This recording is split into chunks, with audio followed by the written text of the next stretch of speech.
galera, tudo bem com vocês? Espero que sim. Estamos aqui, obviamente, para quê? Para mais uma aula desse conteúdo maravilhinho do Tchutchuco, tudo de bom, que é o conteúdo de biologia. Para a aula de hoje, a gente vai discutir um assunto onde muitas vezes o conteúdo de biologia acaba se esbarrando, né? Na verdade, não é que o conteúdo de biologia esbarra, é o conteúdo de geografia que esbarra no conteúdo de biologia. A gente vai discutir a questão da poluição. Na verdade, a gente está discutindo aqui a ideia de poluição para a gente começar a entender melhor o que a gente chama de impactos ambientais, entender como é que a gente pode alterar a dinâmica do planeta, entender como é que o ser humano é uma ferramenta, uma fonte de problema que a gente vai ter no funcionamento do nosso planeta. E aí eu começo discutindo aqui a poluição, e essa poluição aqui que nós vamos estar discutindo, ela está dentro de uma perspectiva, de uma abordagem, daqueles fatores que a gente vai chamar de problemas ambientais abióticos.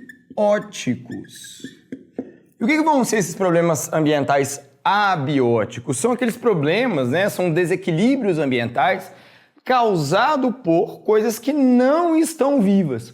É isso que quer dizer discutir esta questão quando a gente pensa sobre a ideia de falar sobre as estruturas não vivas, os fatores abióticos.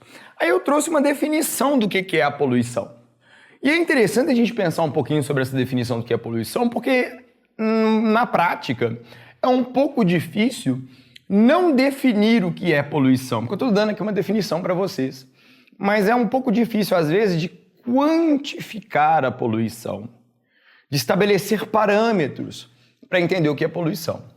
Talvez uma das coisas mais interessantes quando a gente pensa sobre poluição é a gente começar a perceber que até mesmo coisas que são saudáveis, que fazem bem, que são naturais àquele ambiente, elas podem se transformar em poluição.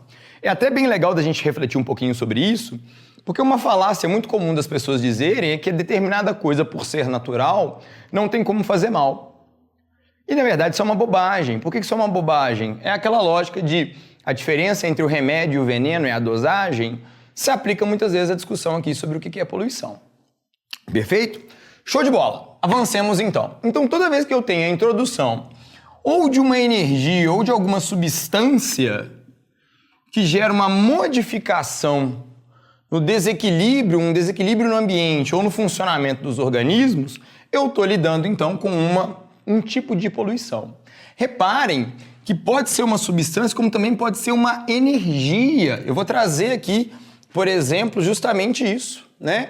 Distúrbios energéticos na dinâmica de funcionamento do meu sistema, e isso vai ser caracterizado como poluição. Belezinha? Repara também que a poluição ela pode ser originada por fatores naturais. Ela não obrigatoriamente ela tem que ter raiz antrópica, ela tem que ter raiz pelas ações dos seres humanos. O próprio ambiente, às vezes, pode prejudicar o funcionamento, pode levar a um desequilíbrio ambiental ou machucar os organismos que ali estão presentes. Deixa eu dar um exemplo muito bom de um fenômeno que é um exemplo de poluição de causa natural, uma erupção vulcânica. Uma erupção vulcânica é uma ótima forma de apresentar para vocês como é que o desequilíbrio ambiental ele também pode ter causa natural. Não estou querendo dizer de forma alguma aqui, meus caros, que nós, seres humanos, não somos capazes de alterar o ambiente. É justamente o oposto. Se a gente deve entender a dinâmica de poluição, é entender como é que nós, seres humanos, temos uma alta capacidade de modificar, de quebrar o equilíbrio ambiental e de prejudicar a saúde dos organismos que estão lá envolvidos. Uma altíssima capacidade de fazer isso. Por isso que é interessante a gente entender os diferentes tipos de poluição que nós vamos discutir aqui, justamente para a gente começar a pensar em estratégias para combatê-las, evitá-las e diminuí-las. Vale a pena a gente refletir aqui também um instantinho, antes da gente passar efetivamente a conversar sobre os tipos de poluição, é a gente entender que hoje nós, seres humanos, dentro da nossa dinâmica que a gente estabelece no ambiente, é dificílimo que alguma atitude nossa, que alguma prática nossa, que alguma ação nossa, não interfira no equilíbrio ambiental. Praticamente todas as nossas estratégias, todas as nossas vivências, levam a alterações nas características do ambiente. Praticamente todas. A questão que a gente tem que ficar aqui com a reflexão é quais vão ser as atitudes que a gente vai tomar para tornar esse desequilíbrio ambiental o menor possível e, eventualmente, migrar para do menor possível para reverter os diversos desequilíbrios que nós já promovemos no ambiente. Demorou?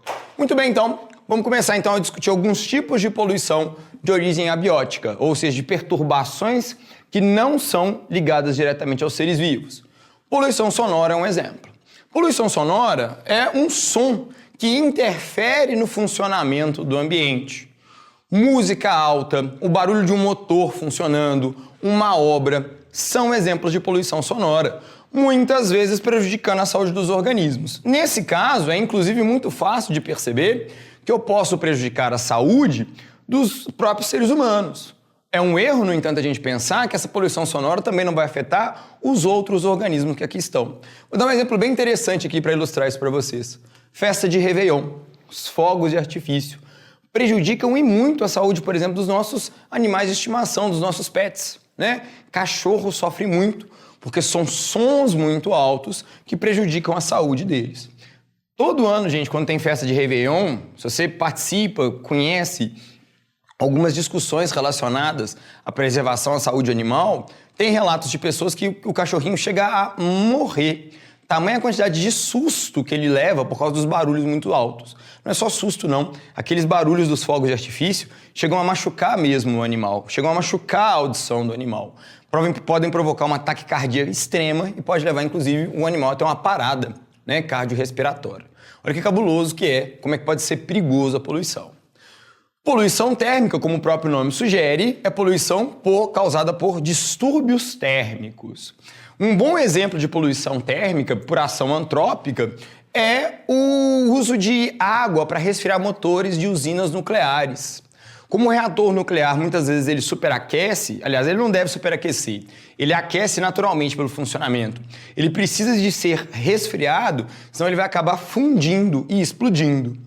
Eu preciso de resfriá-lo. Eu jogo água do ambiente direto sobre ele. Essa água fica muito quente, depois eu preciso devolver essa água para o ambiente. Essa água muito quente interfere na dinâmica do equilíbrio ambiental, se caracterizando então por uma poluição.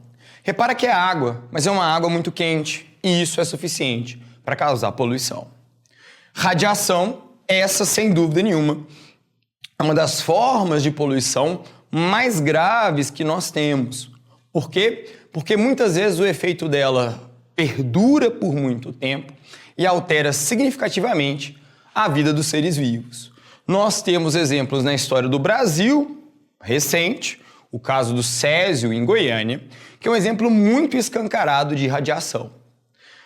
A gente também pode considerar, discutindo a perspectiva de radiação, como um fator natural a própria radiação do Sol, né? A radiação do Sol, os raios ultravioleta, por exemplo, são exemplos de radiação que podem levar a prejudicar a saúde dos organismos. Perfeito? Poluição por substâncias não biodegradáveis é a última que a gente vai discutir nessa parte da nossa aula. Beleza.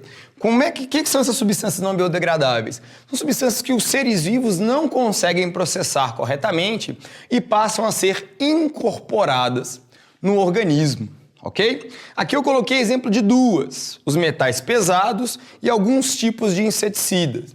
Quero chamar muita atenção que não é qualquer inseticida, não. Existem inseticidas específicos que não são biodegradáveis. Talvez o exemplo mais famoso que nós temos é do DDT, nos primeiros inseticidas, né, a ser largamente utilizados. Eles não conseguem ser quebrados pelos tecidos biológicos, se acumulando ao longo da minha cadeia alimentar. Daí a expressão aqui da magnificação trófica. Quanto mais alto na cadeia alimentar o organismo está, maior será o seu nível de intoxicação por essas substâncias não biodegradáveis.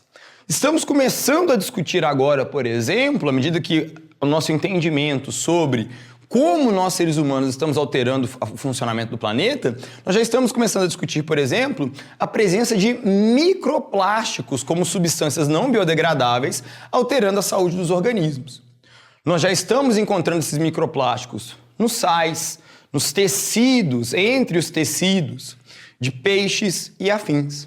Os microplásticos já fazem parte da composição do oceano do nosso planeta. E isso, inevitavelmente, passará a fazer parte também dos seres vivos que lá estão.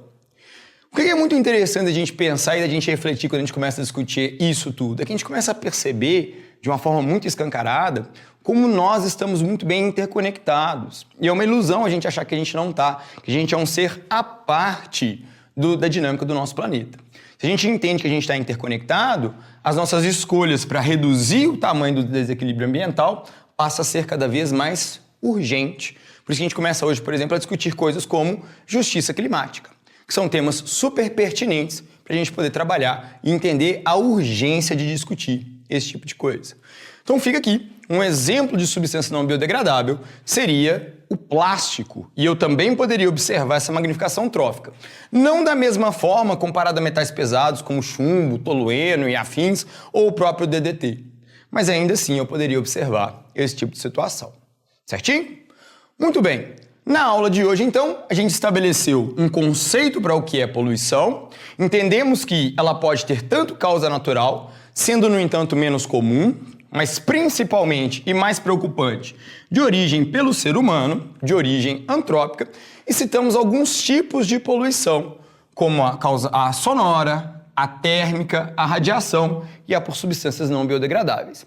No nosso próximo encontro, nós vamos destrinchar outros tipos de poluição causada por fatores não vivos, por fatores abióticos. É isso, meus caros. Espero que vocês fiquem bem. Tudo de bom para vocês e até o nosso próximo encontro. Até mais. Tchau, tchau.